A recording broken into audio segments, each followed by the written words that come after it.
I'll also say this, this is, I think Trump is not doing this just for optics. I think that this is a test case so that he can dismantle some of our institutions. I think it's a power grab. I think he is trying to use the might of the military to suppress people's rights. I think that is very clear. When you use the military against your own citizens, that is a sign of fascism. That is just the truth. We've seen it in history over and over and over again. People have to wake up to that. But I want us to be very careful and not take the bait. The National Guard, the U.S. Marines, I haven't made my point yet. The ICE agents, those are nonpartisan actors for the most part who signed up for jobs, have served under multiple administrations. They did not necessarily sign up to be doing this, and they're following an order of the commander-in-chief. And we could say they could all, I guess, resign en masse tomorrow. What is the bait? To start demonizing those individuals as opposed to a president. No one's demonizing them. Tomorrow. What is the bait? To start demonizing those individuals as opposed to a president. No one's demonizing them. In a moment that quickly ignited headlines and online debate, The View co-host Sunny Hostin delivered a charged critique of former President Donald Trump's alleged use of military force during protests, only to contradict herself moments later. Her comments, intended to warn against authoritarianism and fascism, spiraled into a confusing back and forth over what the bait really is, leaving both viewers and fellow panelists visibly puzzled. What began as a statement against institutional overreach turned into a televised paradox, one that captured a larger issue within televised political discourse. Today, we examine what's being called the View Meltdown, a segment in which Sunny Hostin's impassioned warning about government overreach devolved into contradiction, prompting scrutiny from both sides of the political aisle. What exactly was said, and why has this particular moment stirred so much controversy? Let's unpack the background, key events, and public reactions in full detail. The View, ABC's long-running daytime talk show, has served for over 2 decades as a platform for political commentary, pop culture discussion, and social analysis, often driven by a rotating panel of women from different ideological backgrounds. The show, originally created by journalist Barbara Walters in 1997, has evolved from a relatively balanced roundtable into a lightning rod for partisan debate, particularly since the election of Donald Trump in 2016. The show's shift toward politically charged topics has mirrored the broader polarization of American media. In this environment, statements from the show's co-host, particularly those made during emotionally heated segments, frequently go viral, either as soundbites championed by one side or as moments mocked by the other. Sunny Hostin, a former federal prosecutor and current co-host of The View, has become known for her forthright liberal positions and legal framing of political topics. With a background in law and a career built in broadcast newsrooms like CNN and ABC, Hostin frequently anchors her arguments in legal precedent and constitutional interpretation. She has been an outspoken critic of the Trump administration on issues ranging from immigration to law enforcement, consistently framing her critiques through the lens of civil rights and democratic norms. The moment now under scrutiny occurred during a panel discussion about the use of military and federal forces in response to civil unrest. The context was a broader conversation about law and order in the United States, particularly following protests, sometimes violent, that had erupted in cities such as Los Angeles and Portland. These events, occurring during or just after Trump's presidency, became a national flashpoint, particularly as images of military vehicles and armed troops patrolling American streets spread rapidly through social media and cable news.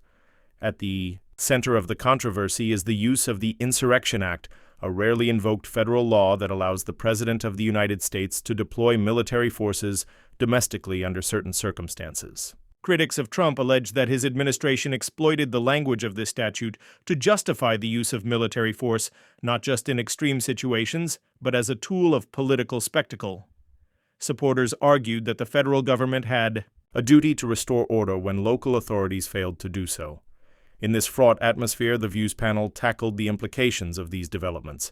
During the segment, Hostin made a passionate case that Trump's alleged use of the military to suppress domestic protest represented not just a policy decision, but a deeper threat to democratic institutions. "I think this is a test case," she said, "so that he can dismantle some of our institutions.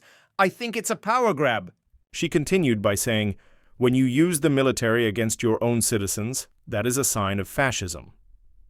This remark, equating the federal deployment of the military with historical examples of authoritarian overreach, instantly drew strong reactions across political lines. However, it was what came immediately after that turned the segment into a social media flashpoint. Hostin pivoted quickly to warn against taking the bait, stating that Americans should not direct their anger toward the military or immigration enforcement personnel, such as ICE agents or the National Guard, who were carrying out federal orders. She emphasized that these individuals were nonpartisan actors, following an order of the commander-in-chief. The shift in tone from labeling the deployment a fascist act to defending the personnel involved as neutral actors created a moment of cognitive dissonance for many viewers. Another co-host, in a moment of visible confusion, interrupted to ask bluntly, "What is the bait?" Hostin responded by clarifying that the bait, in her view, was to start demonizing those individuals as opposed to demonizing Trump. But by that point, the contradiction had already become the focus of the discussion. To critics, this sequence exemplified a broader pattern in cable and daytime political commentary, impassioned rhetoric, untempered by consistent reasoning. The use of highly charged historical analogies, such as comparisons to fascism, followed by appeals to nuance and institutional loyalty, struck many as contradictory. It appeared that Hostin wanted to simultaneously sound the alarm about authoritarianism, while preserving the dignity and legitimacy of the institutions allegedly being used in authoritarian ways. The logical tension between those two goals became impossible to ignore. For many on the political right, the moment served as confirmation of what they see as ideological inconsistency in mainstream media, an eagerness to condemn the former president, with sweeping, often hyperbolic language, while carefully sidestepping any direct critique of the systems and individuals carrying out his orders. For those on the left, the moment sparked debate about how best to critique governmental overreach without alienating the people within the system who may not have the power to question or disobey orders. What made this segment particularly significant is that it did not unfold in an edited monologue or carefully scripted statement. It happened live in real time before a national audience.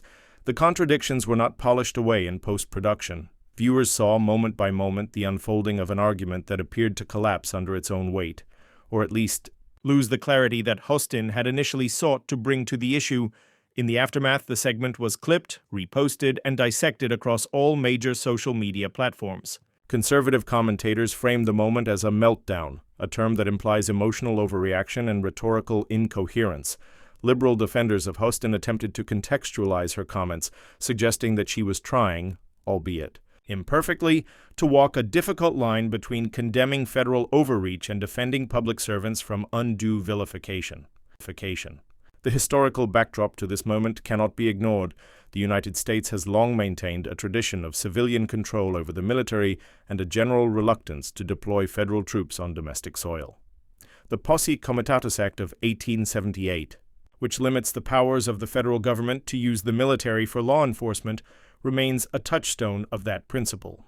The Insurrection Act stands as a controversial exception to that rule, and every time it is invoked, it raises alarms about its potential for abuse. Sunny Hostin's comments, viewed in this light, reflect the high-wire act of live political commentary in today's media environment. They reveal not only the emotional stakes of the conversation, but also the intellectual challenges of holding complex, sometimes contradictory views in a format that rewards clarity and conviction above all else. The segment that came to be known as The View Meltdown unfolded in real time during a June 2025 episode of The View. The panel had turned its attention to a recent briefing at the White House where Trump-aligned officials defended the deployment of military forces in American cities experiencing civil unrest.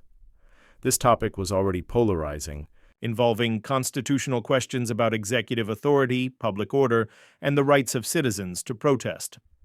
Against this backdrop, Sunny Hostin began her commentary with a strong assertion that the use of military force against citizens on domestic soil was not only alarming but historically consistent with fascist regimes.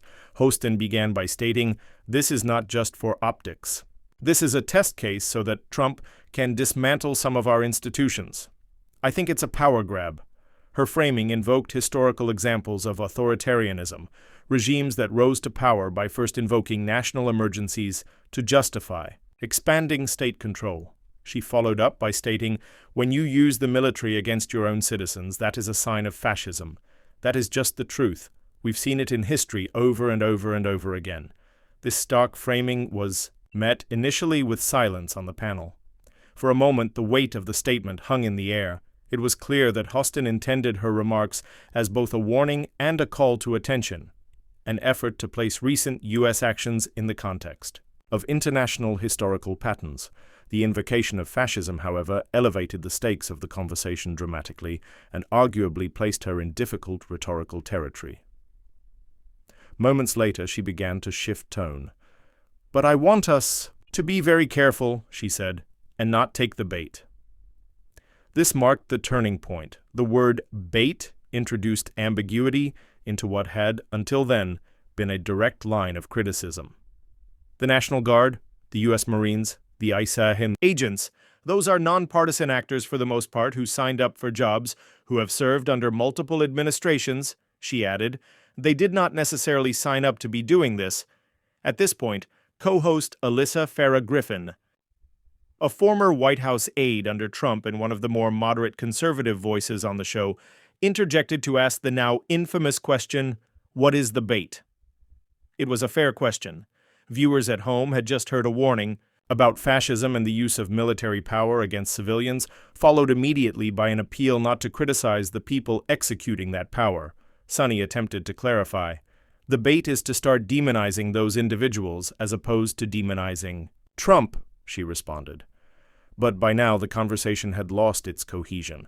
The rhetorical inconsistency, warning about fascist tactics while simultaneously discouraging critique of the agents involved, left viewers confused and co-panelists unsure how to proceed. The tension in the studio grew noticeably more pronounced. Farah Griffin followed up by emphasizing personal responsibility and questioned how military and ICE agents could be simultaneously viewed as both nonpartisan and complicit in controversial federal actions. Hostin responded that while orders come from above, the blame must be directed toward those who give the orders, not necessarily those who follow them. This response, while rooted in traditional military hierarchy, failed to fully account for situations where individuals within institutions act beyond the bounds of their training or obligations. The segment quickly became fragmented as co-hosts spoke over one another in an attempt to either rescue the point or highlight its flaws. Joy Behar, often a vocal critic of Trump herself, attempted to steer the conversation back to broader issues of accountability, while Sarah Haynes interjected with a comment about historical precedent and legal constraints on federal force. But by that point, the narrative thread had already unraveled. What made this exchange particularly consequential was not just the content of the discussion, but its form. The conversation did not unravel. Due to hostility or overt argument, it unraveled because of an apparent contradiction that could not be reconciled in real time. Hostin had introduced an idea with moral clarity that using the military against one's own citizens is fascistic, but attempted to temper that idea with a moral caveat that the people executing such orders might still be honorable public servants. In an ideal world, both ideas might coexist, but on live television, in under 2 minutes, the complexity collapsed into confusion. Clips of the exchange began circulating almost immediately. On social media, conservative influencers reposted the segment with captions like, "Sunny Hostin can't follow her own logic," and "The View implodes in real time." Liberal commentators were more restrained, with some arguing that Hostin's point was fundamentally sound but poorly articulated. Still others suggested that the exchange represented a broader failure of daytime political discourse, the inability of high-speed media formats to contain nuance. In the days that followed, news outlets picked up the story. Conservative outlets such as Fox News and the Daily Wire labeled the segment a meltdown, emphasizing what they described as a contradiction between Hostin's accusations and her defenses.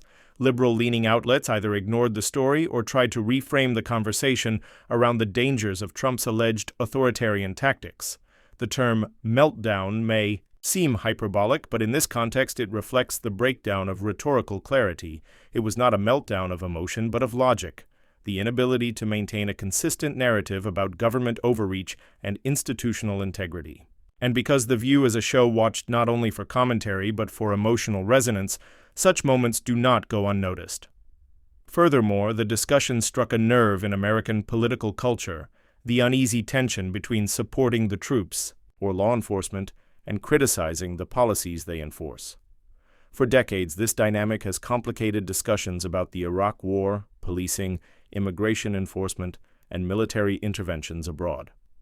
To criticize the structure without condemning its personnel has long been a rhetorical balancing act, one that, in this case, appeared to falter on live television.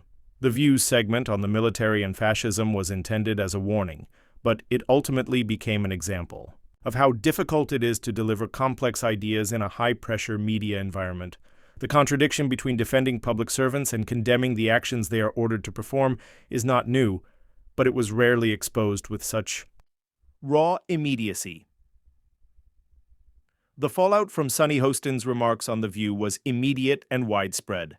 Within hours of the episode airing, the clip had been dissected, subtitled, and shared across major social media platforms, including X, formerly Twitter, YouTube, and TikTok.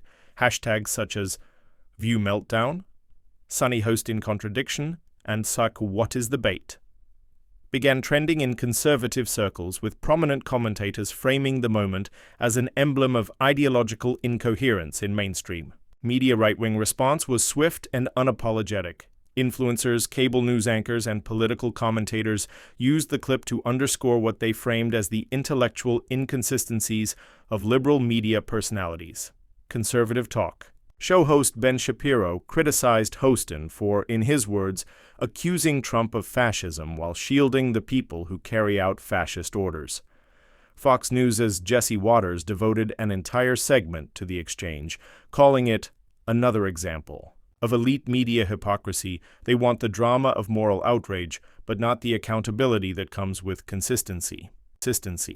Others on the right took a more strategic angle, using the moment to revive critiques of media double standards. Kayleigh McEnany, former White House press secretary under Trump, commented that if a conservative had made similar contradictory statements, they would have been ripped apart by every outlet from CNN to the Washington Post. The Daily Wire published a think piece titled, "Sunny Hostin just admitted she can't criticize government without losing the plot," which went viral among conservative readers. Liberal response, however, was more nuanced and divided. Some progressive commentators sought to contextualize Hostin's remarks, arguing that her broader point was valid even if the delivery faltered. MSNBC contributor Ailey Meistel defended Hostin's position on his podcast, stating, "She's saying what many of us are thinking, that we're sliding into authoritarianism, but we can't just throw everyone in uniform under the bus. That's a tightrope," and she wobbled a bit, but the rope is still there. However, not all responses from the left were supportive. Media critic Mehdi Hassan, known for his precise and aggressive interview style, pointed out on X that Hostin's argument collapsed under its own contradiction. He elaborated, "You cannot in one breath accuse someone of deploying fascist tactics and in the next defend the mechanisms that enable it. That is the very definition of mixed messaging." Within The View's own community, the response was mixed as well. Viewers who typically support Hostin praised her for raising the alarm about militarized responses to civil unrest, but others posted in comment sections and fan forums that her explanation of the bait lacked clarity. One viral post read, "Sunny had a point, but she lost it halfway through." Even longtime fans expressed frustration that what could have been a powerful indictment of government overreach turned into a muddled defense of institutional obedience. The show's producers, as of yet, have not issued any formal clarification or response regarding the segment. ABC has a long-standing tradition of allowing The View's hosts to speak for themselves unless a controversy escalates into legal or reputational risk for the network. Nevertheless, there was no on-air correction or follow-up explanation in subsequent episodes, a silence that some interpreted as a missed opportunity for editorial accountability. Outside of media commentary, academics and legal analysts weighed in to parse the deeper implications of the conversation. Professor Neil Katyal, former acting Solicitor General of the United States, noted on a CNN panel that while Hostin's concerns about the erosion of civil liberties are legitimate, conflating all military action with fascism weakens the legal argument against actual abuses of power. We have to be careful with language, he warned, because calling everything fascist risks making the word meaningless, and that only helps those who truly are authoritarian. Meanwhile, civil liberties organizations such as the ACLU issued general statements about the dangers of using federal force against protesters, but avoided directly commenting on the View segment. Their restraint suggested a desire to remain focused on policy rather than television commentary, although the themes Hostin raised, military power, protest rights, institutional loyalty, remain central to their mission. The moment also sparked a broader cultural reflection on the role of daytime television in shaping political discourse. Shows like The View are watched by millions and serve as an informal barometer of public opinion, especially among demographics not consistently engaged with traditional political coverage. The ability of such platforms to influence perception, particularly among independent or undecided viewers, is not lost on political strategists. In that context, even a brief lapse in clarity can have outsized impact. Lastly, the public response among viewers was perhaps the most instructive. Polls conducted by Morning Consult and YouGov in the days following the incident indicated that while most viewers agreed with Hostin's concern about federal overreach, a majority also believed her explanation of the bait was confusing or poorly articulated. This illustrates a growing demand for precision in political commentary, even on shows not typically associated with policy nuance. In summary, the segment's reception reflected a stark divide in American political interpretation. One side saw it as a revelatory warning against rising authoritarianism, the other as an unraveling of credibility in real time. But both sides agreed on one thing: the moment was impossible to ignore.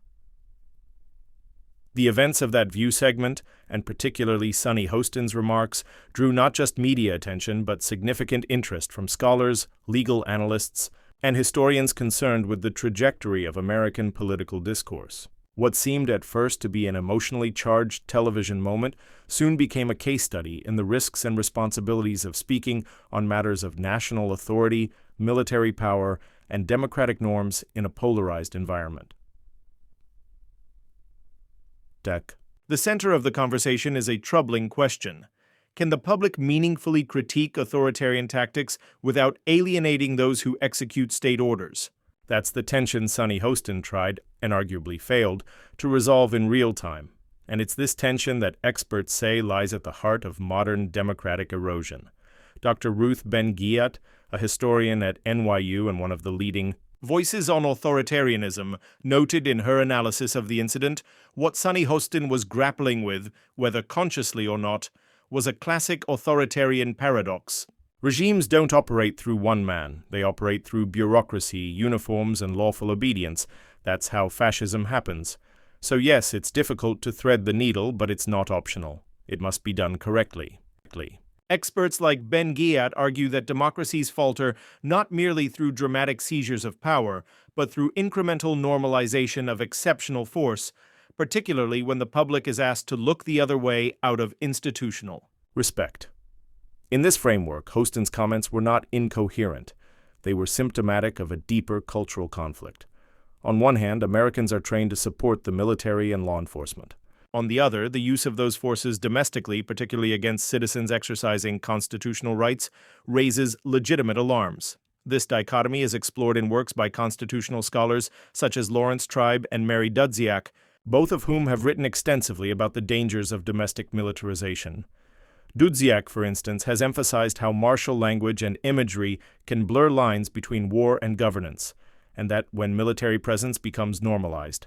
In civilian settings, democratic guardrails begin to erode.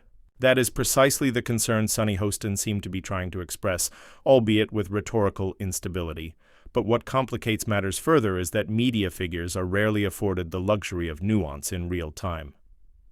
Political philosopher Dr. Jason Stanley, author of How Fascism Works, observed in an interview following the episode that the collapse in Hostin's argument was not a failure of logic, but a failure of format. Democracy's greatest threats today require complex language and deep historical framing, the opposite of what daytime TV allows. He continued, "When you accuse a state actor of fascism but simultaneously caution against blaming its agents, you're trying to perform a delicate moral calculus that can't survive in soundbite culture." This has implications not only for The View, but for how public knowledge is shaped in 2025. As the political landscape becomes more volatile, the space between policy and spectacle continues to narrow. Shows like The View now function as one of the primary arenas where large segments of the population are introduced to difficult ideas, including the concept of democratic backsliding or the militarization of public life. The problem, as Stanley and others point out, is that these platforms are optimized for engagement, not accuracy. The incident also raised questions about the moral responsibility of institutions and their personnel. Dr. Rosa Brooks, a Georgetown law professor and former Pentagon advisor, noted that in the wake of controversial federal deployments, whether under Trump or previous administrations, the phrase "just following orders" becomes a legally and ethically fraught defense. Military and law enforcement officers do take oaths to follow lawful orders, she said, but there are legal and ethical limits. And that's where public scrutiny becomes vital. Citizens have to ask, are these deployments lawful? Are they moral? Are they necessary? In that sense, Hostin's invocation of fascism was not misplaced. It was simply incomplete. Without naming the legal frameworks, like the Insurrection Act, or the mechanisms by which democratic backsliding can occur, such as loyalty testing, politicization of public service, or the undermining of electoral institutions, her message lacked the scaffolding to stand on its own. That opened the door for critics to define the moment for her, and many did, unfavorably. In terms of long-term impact, The View Meltdown may mark a turning point in how political discourse is treated on television.